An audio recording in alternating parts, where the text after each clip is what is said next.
সুন্নাহকে আঁকড়ে ধরতেই হবে আমাদের।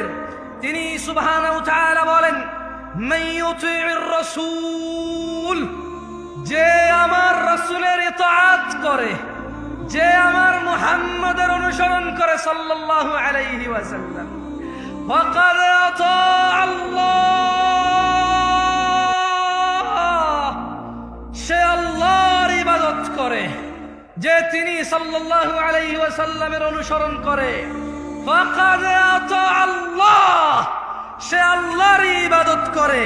ওয়া মান তাওয়াল্লা, আর কেউ যদি রাসূল সাল্লাল্লাহু আলাইহি ওয়াসাল্লামের অনুসরণ থেকে মুখ ফিরিয়ে নেয়, ফামা আরসালনাকা আলাইহিম হাফিযা, আল্লাহ বলছে ও মুহাম্মদ সাল্লাল্লাহু আলাইহি ওয়াসাল্লাম, যদি কেউ আপনার থেকে মুখ ফিরিয়ে নেয়, যদি কেউ ভালো কাজ, খারাপ না তো অসুবিধা কোথায়? বাপে করেছে, দাদা করেছে, বড় হুজুর ফতোয়া দিয়েছে, যুগের পর যুগ চলে আসছে, সমস্যা কোথায়?